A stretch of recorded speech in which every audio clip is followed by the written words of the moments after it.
que es tan necesario que el creyente en Cristo Jesús, que todo hombre, que toda mujer se tome un tiempo para escuchar la voz de Dios.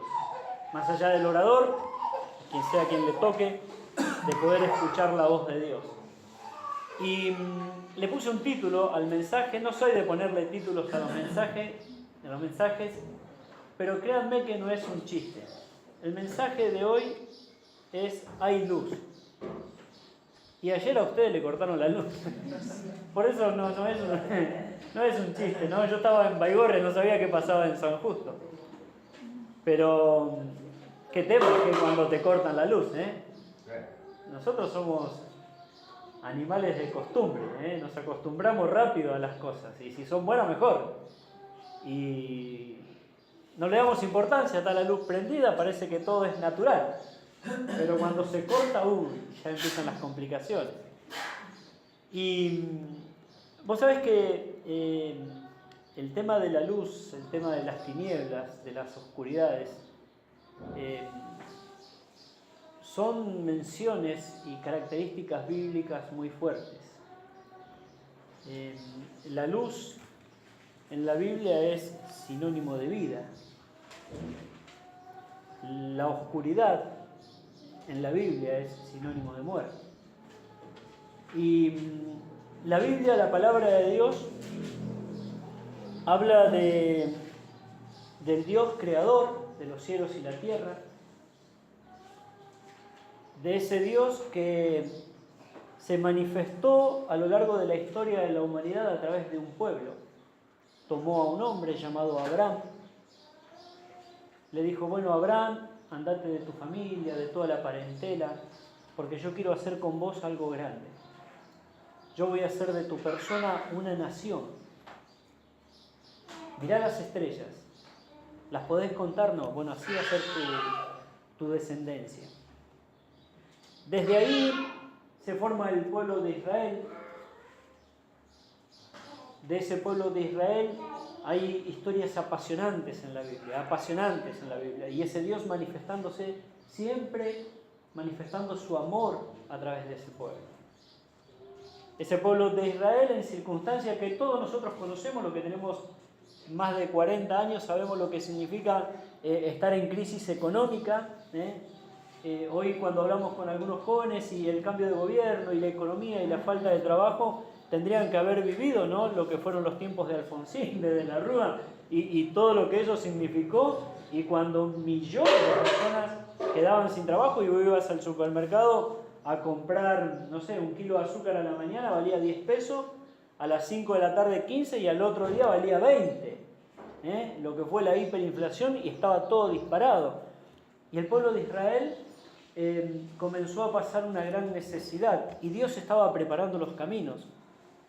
Ya sin saberlo, dentro de esa familia conflictiva que fueron los hijos de Jacob, uno de sus hermanos había sido de alguna forma limpiado de la familia, y Dios estaba trabajando con esa vida, y ya Dios lo había introducido en Egipto. Y dice la Biblia que pasaron los años, y ese joven que entró como esclavo, llamado José, se transformó en el segundo de Faraón, en el gobernador de la tierra de Egipto. Es una historia apasionante para leerla. Y la Biblia dice que llegó el hambre a la tierra. Y Dios ya le había mostrado a José qué era lo que iba a suceder. ¿Se acuerdan el sueño de José? El sueño de Faraón. 7 vacas gordas y 7 vacas flacas. Y venía la vaca flaca y se comían a las gordas y chao. Y ahí viene el dicho, estamos en época de vacas ¿qué? Vacas flacas, cuando no hay plata. Y Faraón estaba turbado con ese sueño. ¿Qué pasará? ¿Qué es lo que me está mostrando? Nadie le podía decir nada. Y dice: todos los adivinos que tengo son unos mentirosos, son unos chamulleros, los voy a matar a todos. Y alguien dijo: no, pero hay alguien que yo conozco que está en la cárcel que puede interpretar el sueño. Lo mandan a traer a José. José interpreta el sueño.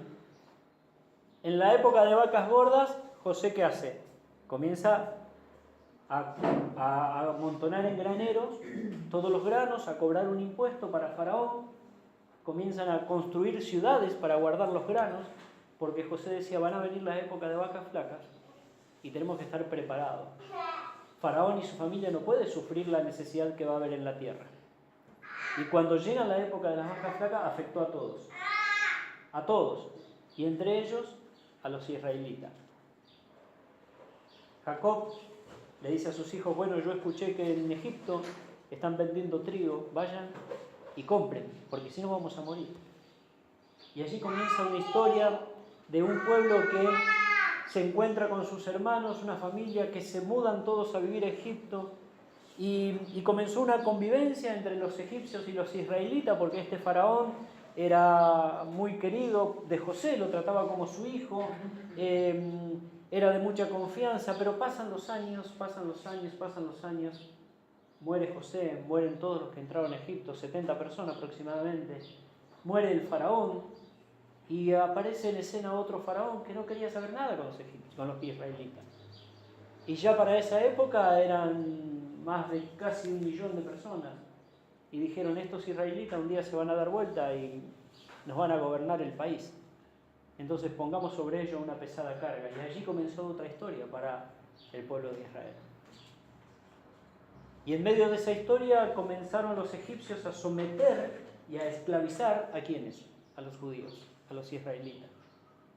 Y lo que en principio parecía una buena idea, haber ido a vivir a Egipto y haber zafado del hambre de nuestros antepasados, se transformó en una pesadilla. Los que nos abrieron los brazos para ayudarnos, hoy nos someten con esos mismos brazos. Y allí comienza una historia y un clamor. Y dice el libro de Éxodo, capítulo 3, versículo 7, dijo Dios, bien he visto la aflicción de mi pueblo que está en Egipto, y he oído su clamor a causa de sus exactores, pues he conocido sus angustias. Capítulo 3, verso 8, y he descendido para librarlos de mano de los egipcios y sacarlos de aquella tierra a una tierra buena y ancha, a tierra que fluye leche y miel, a los lugares del cananeo, del eteo, del amorreo, del fereceo, del heveo y del jebuseo. Bien, dice Dios. He oído y he visto, ¿qué cosa? La aflicción de mi pueblo. He oído su clamor. Este clamor, a causa de sus opresores, llegó hasta mi presencia. Y dice Dios, he descendido ¿para qué? Para librarnos. Y cuando vos te metés en la lectura del libro de Éxodo, es una historia apasionante. Es la historia de un caudillo. Del caudillo por excelencia que hasta el día de hoy tiene la nación israelita, Moisés. Moisés. Los israelitas tienen pocos héroes antiguos en su historia. Uno de ellos es Moisés, ni Abraham, el padre de la nación. David, el rey por excelencia. Pero Moisés es el caudillo. Es el hombre que Dios eligió, escogió, preparó para dar libertad a quien, a un pueblo que estaba oprimido, que estaba esclavizado. Y dentro de esa apasionante historia, Dios se va a manifestar de una forma única, de una manera única contra un pueblo que lo tenía oprimido, contra los egipcios. Y es a través de las manifestaciones de las 10 plagas. Desde el capítulo 7 al capítulo 11, allí vos vas a encontrar con que Dios comienza a manifestarse con la plaga de sangre, ¿te acordás? La primera presentación, Moisés delante de Faraón, el río, la vara de Aarón y todo lo que era agua en Egipto se transformó ¿en qué? En sangre. Anoche cuando se fueron nos dijeron no se les ocurra tomar agua de la canilla de acá por los tanques, etcétera, etcétera. Porque uno sabe que el agua, si está en buenas condiciones, el agua es vida. Ahora, pero el agua si está en malas condiciones, mamita, te la regalo. Y Dios comienza a trabajar para comenzar a liberar a un pueblo. A partir de allí comienzan las plagas de las ranas, las plagas de los piojos, las plagas de las moscas, parece un recital de rock, los piojos, las moscas, están todos ahí. La plaga del ganado, úlceras, granizo, langostas. Y antes de la muerte de los primogénitos, las tinieblas, oscuridad total. Vamos a leer esa porción, Éxodo capítulo 10, versículo 21 al 29, dice así la palabra de Dios. Éxodo 10, 21 al 29. Jehová dijo a Moisés: extiende tu mano hacia el cielo para que haya tinieblas sobre la tierra de Egipto, tanto que cualquiera las palpe. Y extendió Moisés su mano hacia el cielo, y hubo densas tinieblas sobre toda la tierra de Egipto por 3 días. Ninguno vio a su prójimo, ni nadie se levantó de su lugar en 3 días. Mas todos los hijos de Israel tenían luz en sus habitaciones. Entonces Faraón hizo llamar a Moisés y dijo: id, servid a Jehová, solamente queden vuestras ovejas y vuestras vacas, y vayan también vuestros niños con vosotros. Y Moisés respondió: tú también nos darás sacrificios y holocausto que sacrifiquemos para Jehová nuestro Dios. Nuestros ganados irán también con nosotros. No quedará ni una pezuña, porque de ellos hemos de tomar para servir a Jehová nuestro Dios. Y no sabemos con qué hemos de servir a Jehová hasta que lleguemos allá. Pero Jehová endureció el corazón de Faraón y no quiso dejarlos ir. Y dijo Faraón: retírate de mí, guárdate de que no veas más mi rostro, porque cualquier día que vieres mi rostro morirás. Y Moisés respondió: bien has dicho, no veré más tu rostro. La última plaga que iba a venir sobre Egipto era la muerte de los primogénitos. La muerte de los primeros hijos. Y ya Faraón había profetizado: no te quiero ver más, Moisés, porque la próxima vez que te vea te voy a matar. Y Moisés le dice: esto viene de parte de Dios. Bien dijiste, no nos vamos a ver más. Nunca más vas a ver mi rostro. Vos sabés que la plaga de las tinieblas no es casualidad, no es fruto del azar. ¿Por qué no fueron primero las tinieblas y después el agua convertida en sangre? ¿Por qué no fueron segundo o tercero las tinieblas y después, antes de la muerte de los primogénitos, las ranas? ¿Sabes por qué? Porque las tinieblas es la condición en la que Faraón, Egipto y que todo hombre sin Dios está. Por eso bien leía Sebastián en la Cena del Señor, cuando Jesús oró y le dijo: Padre, perdónalos. ¿Por qué? Porque no saben lo que hacen. ¿Por qué no sabían lo que hacían? Porque están en tinieblas. Porque sus ojos están enceguecidos, están oscurecidos. No podían ver que ese era el Hijo de Dios y Cristo lo sabía. Y Cristo dice: son ciegos, no pueden ver. No pueden ver que yo soy tu Hijo. Padre, perdónalos porque están enceguecidos. Porque eso es lo que hace el pecado y esa es la condición del hombre. Por eso no es casualidad que Dios, antes de retirar a su pueblo y antes de la muerte de los primogénitos, la última y gran señal sobre Egipto, enviara ¿qué cosa? Densas tinieblas. ¿Sabes qué? Esa es tu condición, Egipto. Ese es el estado de tu corazón. Hay tanta oscuridad, dice la Biblia, tanta oscuridad que se podía ¿qué? Palpar. Es una figura. Esto es como ¿quién ha viajado cuando hay niebla en la ruta? Y hay distintos tipos de niebla. Pero a veces uno dice: había una niebla que no se veían ni los lentes que tenía puesto de la niebla que hay. Es una exageración, pero es tan densa la niebla, es tan densa las tinieblas y la oscuridad que Dios envió. ¿Por qué es tan densa la oscuridad que puede haber y hay en mi corazón y en tu corazón? Fíjate por favor que dice el salmista David, así 2 Samuel, capítulo 22, verso 29, un salmo que aparece allí en 2 Samuel 22, 29, dice: tú eres lámpara, oh Jehová, mi Dios alumbrará ¿qué cosa? Mis tinieblas. Mis tinieblas, dice el rey David. Mis oscuridades. David, que era un conocedor de las leyes del Antiguo Testamento. David, que podía dar cátedra de lo que fue el Éxodo, de lo que fue Moisés, de lo que fueron los milagros de Dios. David, que experimentaba en su vida ¿qué cosa? Las misericordias de Dios cada día. Fue un hombre que amó a Dios. ¿Sabes qué dice la Biblia? Que era un hombre conforme al corazón de Dios. ¿Sabes qué dice Dios de David? Es mi siervo David, hará todo lo que yo le mande. Pero este David sabía que su condición también era oscuridad. Él dice: tú eres mi lámpara, oh Jehová. Él es mi luz. oh Dios de mi salvación. Dios alumbrará, ¿qué cosa? Mis tinieblas, porque David también tenía sus tinieblas. Y conocemos todos, los que han leído la Biblia, el pasaje cuando David toma por mujer a Betsabé, una mujer que no le correspondía, y manda a matar al esposo de Betsabé, a Urías Eteo. Y hizo David, como dice la mujer de Proverbio, la mujer adúltera hace esto, come un bocado de pan, se limpia la boca y luego dice: yo no hice nada. David quiso hacer eso. David quiso ocultar su pecado, se limpió y hizo como que nada pasaba, hasta que apareció Natán el profeta y le dijo: tengo un mensaje de Dios para vos. Vos hiciste esto y esto. Esas son las tinieblas de David.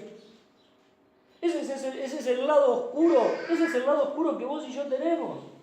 Esa es la intimidad cuando estamos a solas con Dios y decimos: ay, Dios mío, pero ¿quién soy yo? ¿Por qué tengo estos pensamientos? ¿Por qué estos pensamientos me llevan a conducirme de esta forma? Esas son mis tinieblas. Esas son las densas tinieblas que invadieron Egipto. Esa es la condición del hombre. Por eso, antes de la salida de Egipto y antes de la muerte de los primogénitos, la oscuridad, el hombre tiene que saber que vive en oscuridad. Faraón tiene que saber que gobierna en oscuridad. Fíjate lo que dice Job capítulo 12, versículos 24 y 25. Job dice: él, hablando de Dios, quita el entendimiento a los jefes del pueblo de la tierra y los hace vagar como por un yermo, por un desierto sin camino. Van a tientas como en tinieblas y sin luz, y los hace errar como ¿qué? Como borrachos.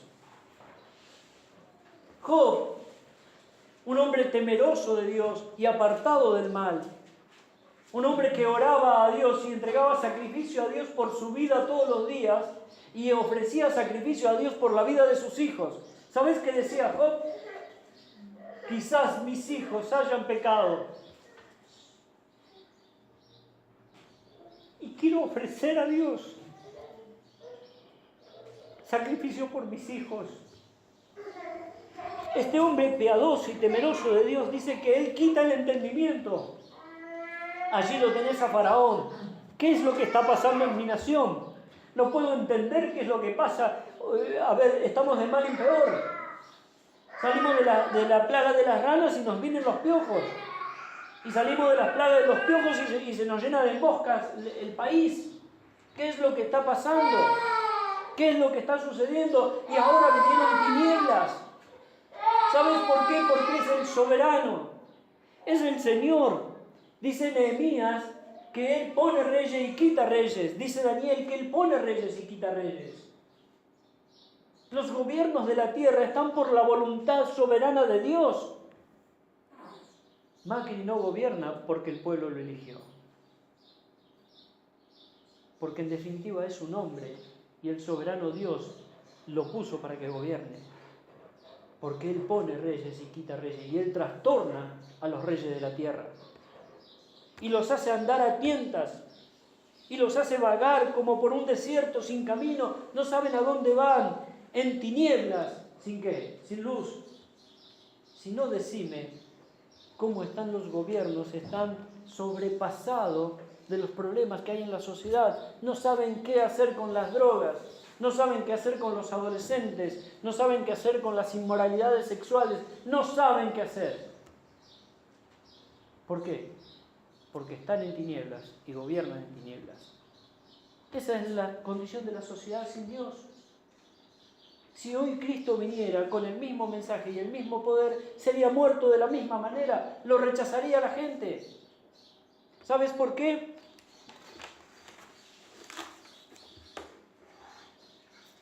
Porque dice el Evangelio de Juan, capítulo 3, versículo 19. La luz vino al mundo, pero los hombres amaron más las tinieblas que ¿qué? Que la luz. Cristo es el camino, Cristo es la verdad, Cristo es la vida y Cristo es la luz. Cristo es la luz de Dios que viene para alumbrar las tinieblas que hay en los corazones de los hombres. Por eso David dice, Él alumbrará mis tinieblas. ¿Quién alumbró tus tinieblas? ¿Por qué tu vida fue transformada? Porque recibiste a Cristo. Porque creíste en Cristo, entonces la luz vino a tu vida. Pero la condición en la cual está la sociedad es esta. Y esta es la condenación. Que la luz vino al mundo, a este mundo que está en tinieblas. Pero los hombres, ¿qué hacen? Abrazan las tinieblas. Prefieren la oscuridad. ¿Sabes por qué quieren la oscuridad? Porque no quieren que sus obras sean expuestas. Porque la luz ilumina ¿qué cosa? Todo. Los buenos pintores, no sé si alguien es pintor acá, que pinta, que trabaja de pintor. ¿Nadie? ¿No? Bueno, ¿alguna vez pintaste algo? ¿Sí? ¿Pintaste algo alguna vez? ¿Sí? ¿Sabes qué hacen los buenos pintores? Te pintan una pared, apagan después las luces de la habitación, ponen un reflector y prenden el reflector. ¿Sabes para qué? Para ver las imperfecciones. Hay gente que lo hace, ¿eh? Bastante que está medio loco para hacer. Yo pinto y ya está, quedó, y ya vea qué lindo que quedó, negro. Ya está pintada la habitación. Pero ¿sabes por qué hacen ese ejercicio? Porque le gusta la perfección, porque le gusta trabajar bien y porque saben que la luz resalta ¿qué cosa? Las imperfecciones. Por eso los hombres no quieren venir a la luz. Por eso los hombres no quieren venir a escuchar el Evangelio. Porque el Evangelio le va a hablar de su pecado. El Evangelio le va a hablar de su oscuridad y le va a decir no podés seguir viviendo en esa condición. Porque en esa condición vas a terminar ¿en qué? En condenación. Para eso vino Cristo. Para dar luz ¿a qué cosa? A tu vida. Fíjate el Evangelio de Juan, capítulo 12, versículo 46. Juan 12, 46.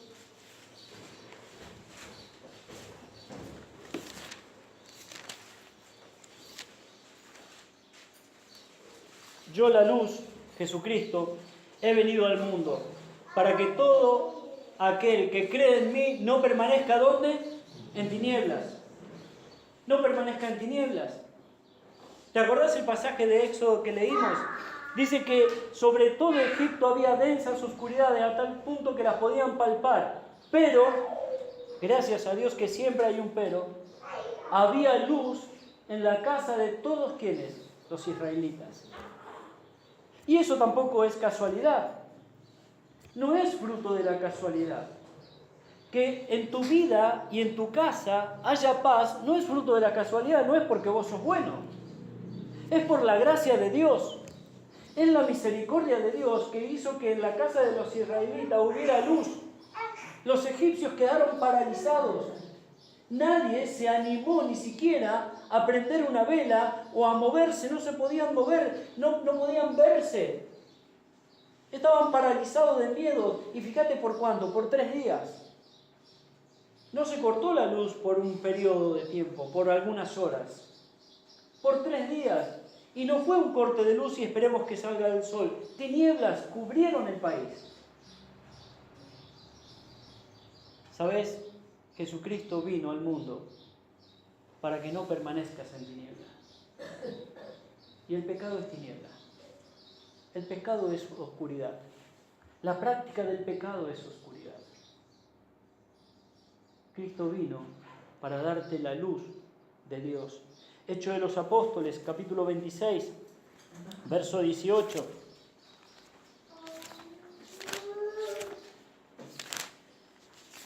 Dice allí la palabra de Dios, el apóstol Pablo, y ahora vamos a hablar un poquito de él, dando testimonio de su vida, de lo que Dios hizo con él, de cómo él recibió a Cristo. Y dice, yo te puse para que abra sus ojos, para que se conviertan de las tinieblas a la luz, de la potestad de Satanás a Dios, para que reciban por la fe en mí, dice Cristo, perdón de pecados y herencia entre quienes, entre los santificados. Para que abra sus ojos. El Evangelio, la Biblia, la palabra de Dios es para que abras tus ojos. Para que abras tus ojos. En medio de la oscuridad, de esa densa tiniebla que son tu vida, que es esta sociedad, para que te conviertas, ¿de qué cosa? De las tinieblas. Las tinieblas y la oscuridad es un estilo de vida. Es una forma de vida. El hombre decide vivir en pecado. El hombre decidió matar a Jesucristo. El hombre decidió perseguir a los primeros creyentes. El hombre decide no querer saber nada con Dios. El hombre decide enredarse en licencias sexuales, en alcohol, en drogas, en delincuencia, en corrupción, en lo que fuere. El hombre decide. Esas son las tinieblas. Y el Evangelio, dice, es para que abras los ojos, para que te conviertas a la luz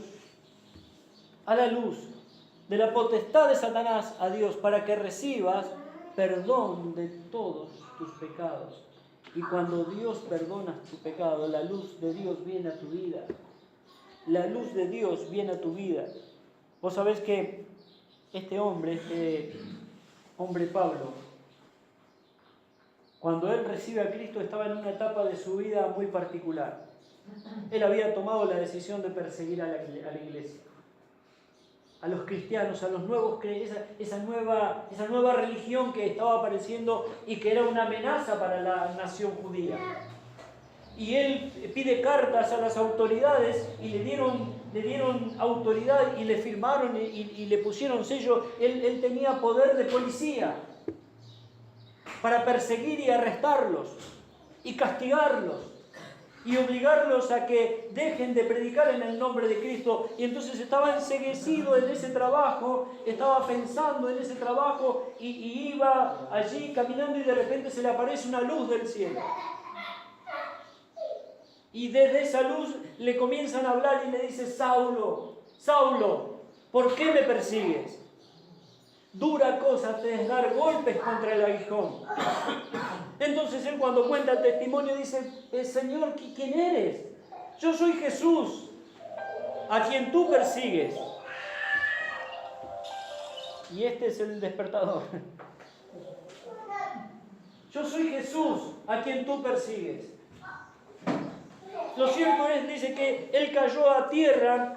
Los hombres que estaban con él vieron la luz, escucharon la voz, pero le sucedió algo a Saulo. ¿Sabes qué le sucedió? Quedó ciego. Y es casualidad. ¿Saben por cuánto tiempo quedó ciego? Por 3 días. ¿Y es casualidad? No. Porque es el mismo Dios. Es el mismo Dios que manifestó su poder en Egipto a través de las tinieblas. Y es el mismo Dios que se le manifestó a Saulo y lo dejó ciego.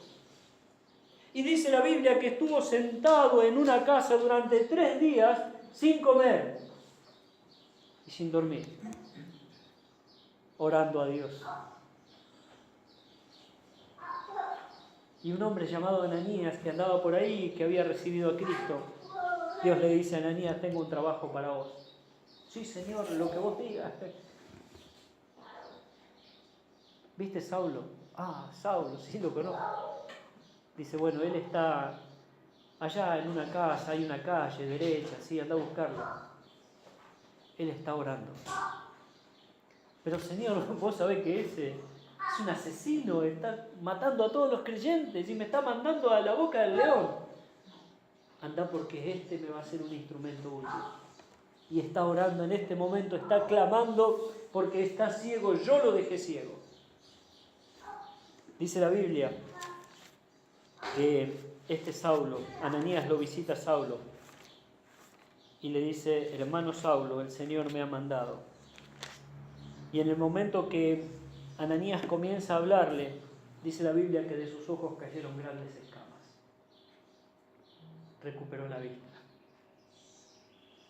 Pero ya no veía como veía antes. Ahora veía a Dios y el poder de Dios y la gracia de Dios sobre su vida. ¿Sabes? Las tinieblas, la plaga de tinieblas, en la última manifestación de Dios antes de la muerte de los primogénitos, no es casualidad. Dios está diciendo algo. Dios habla que hay tinieblas en el corazón del hombre, que hay oscuridad en el corazón del hombre. Y que vos y yo podemos tener esas oscuridades. Que es necesario que vengamos a la luz cada día. Que nos acerquemos más a la luz. Vos y yo necesito acercarme más a la luz para que esa luz vaya reflejando mis imperfecciones y yo pueda hacer las correcciones necesarias con relación a esa luz. Quiero terminar con este texto. Dice 2 Corintios capítulo 4.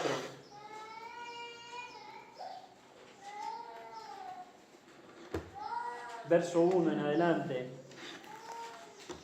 Por lo cual, nosotros teniendo este ministerio, dice el apóstol Pablo, según la misericordia que hemos recibido no desmayamos. Antes bien renunciamos a lo oculto y vergonzoso, no andando con astucia ni adulterando la palabra de Dios, sino por la manifestación de la verdad, recomendándonos a toda conciencia humana delante de Dios. Pero si nuestro evangelio está aún encubierto, entre los que se pierden está encubierto, en los cuales el Dios de este siglo cegó el entendimiento de los incrédulos, para que no le resplandezca la luz del evangelio de la gloria de Cristo, el cual es la imagen de Dios. Porque no nos predicamos a nosotros mismos, sino a Jesucristo como Señor, y a nosotros como vuestros siervos por amor de Jesús. Porque Dios, que mandó que de las tinieblas resplandeciese la luz, es el que resplandeció en nuestros corazones, para la iluminación del conocimiento de la gloria de Dios en la faz, en el rostro, en la persona de ¿quién? De Jesucristo. Es Dios el que resplandeció en nuestros corazones. Es Dios el que mandó que de las tinieblas resplandeciese ¿qué cosa? La luz. Allí Pablo está haciendo un juego de palabras con el libro de Génesis. ¿Te acordás de la creación? Que eran densas las tinieblas y dijo, ¿qué dijo Dios? Hágase ¿qué cosa? La luz. ¿Y qué fue? Fue la luz. Es la palabra de Dios. Y es el mismo Dios que vio tus tinieblas. Es el mismo Dios que escuchó tu clamor y dijo, Dios, alumbra mis tinieblas, como dijo David. Y Dios en su misericordia que dijo, que sea la luz en tu vida, que conozcas a Jesucristo. Jesús es la luz. Y ese es el mensaje que predicamos. Eso es lo que creemos. Es la luz que resplandeció en mi corazón hace 26 años. Es Jesús. Es la luz de Dios. Pero ¿sabes? Satanás sigue trabajando. Vos tenés compañeros de trabajo, familiares. ¿Y qué pasa? Que a esta gente el evangelio no le llega. Vos decís, no hay forma. Porque es una lucha espiritual. Dice el apóstol Pablo que Satanás cegó el entendimiento para que no le resplandezca la luz del evangelio de Cristo. Entonces, ¿qué hay que hacer? Hay que orar para que se le manifieste la luz a ese corazón que está en tinieblas. ¿Te das cuenta? Las tinieblas dentro de las plagas no es fruto de la casualidad, obra del azar. Dijo Dios, bueno, a ver, le mandamos una. ¿Viste? Cuando nosotros nos ponemos a programar, nos caracterizamos porque no se nos cae una idea. Tenemos que programar la fiesta de fin de año. ¿Y qué hacemos? Y todas las ideas que se nos ocurren ya las hicimos años anteriores, ¿viste? Entonces estamos buscando ahí, decir que gracias al Señor apareció San YouTube, ¿viste? Y YouTube te cura todos los males. Pero Dios dijo, no es que a Dios se le terminaron las ideas. Dios tenía un propósito, Dios tenía un plan, Dios tenía un objetivo. Y el objetivo se cumplió. El plan fue perfecto. Dice la Biblia que la voluntad de Dios es agradable y perfecta. Y se cumplió. Y los israelitas salieron victoriosos de más de 400 años de esclavitud. Más de 1 millón de personas, entre judíos y extranjeros que se anexaron a esa gloriosa salida, a ese glorioso éxodo. Tampoco fue fruto de la casualidad de la cruz de Cristo. Cristo cuando oró al Padre dijo, perdónalos porque no saben lo que hacen. Era verdad, no sabía lo que hacían. Qué bueno es que si vos recibiste a Cristo, hoy sabés lo que estás haciendo. Porque has creído en Cristo, viniste a la luz. Y si tal vez no has creído en Cristo, es el momento que entiendas que la luz tiene que resplandecer en tu corazón. Vamos a orar. Padre Santo, gracias por este tiempo. Gracias, amado Dios, porque Cuando vemos a la sociedad, vemos a los hombres sin Dios, vemos un mundo en tinieblas, nos